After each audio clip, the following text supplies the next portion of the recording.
Trump just got done, before we taped this, delivering an absolutely rambling, psychotic demonstration of how dementia affects an aging tyrant.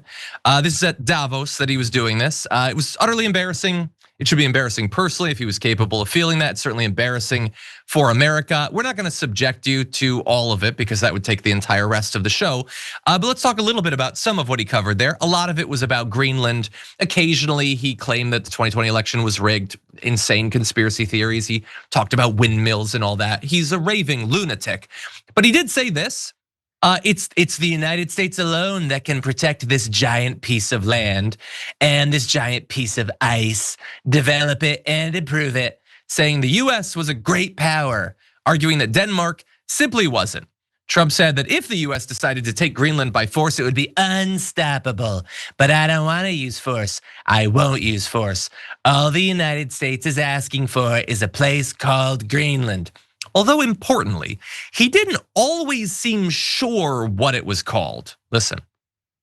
Until the last few days when I told them about Iceland, they loved me. They called me daddy, right, last time. A very smart man said, he's our daddy. He's running it. I was like running it. I went from running it to being a terrible human being.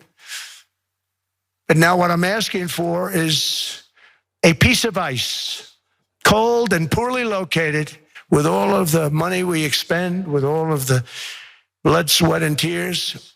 I don't know that they'd be there for us. They're not there for us on Iceland, that I can tell you. I mean, our stock market took the first dip yesterday because of Iceland. So Iceland's already cost us a lot of money. But that dip is peanuts compared to what it's gone up. An average peanut has more mental capacity remaining than Donald Trump does. I personally think that it is not asking too much that a tyrant know what country they're conquering when they go to do it. That, by the way, was not the first time that he has made this exact slip up.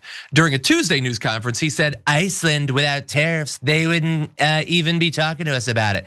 So we'll see what happens. Again, it's not Iceland, it's Greenland, it's a different country, totally separate thing. And Fox News, which was all over Joe Biden, no issue with this, don't care. It's not worth discussing that he has no idea what country he's trying to break up NATO over. And we're just supposed to accept this. This is totally normal, totally cool, not utterly deranged dementia stuff, Sharon. And he was so belittling of everyone in his presence. Like, I don't know when the term ugly American was first coined, but this took it to a whole new level. And on the one hand, I thought to myself, why don't they have a plan to like get up and walk out on him? Like just embarrass him. Well, now he wouldn't have stopped talking. He would have kept going and rambling on, talking just to himself. And maybe Stephen Miller's, shiny bald head would have been the only person in the audience. But at the end of the day, they sat there and they listened, and I can't criticize them too much because clearly they're having backdoor channels, okay? They're having discussions about what to do about this deranged guy as he releases people's texts that are just, any fool can see that you're trying to kiss my you-know-what just to kind of placate me until you figure out what to do, but not this guy. He releases texts like, oh, they love me. No, they don't.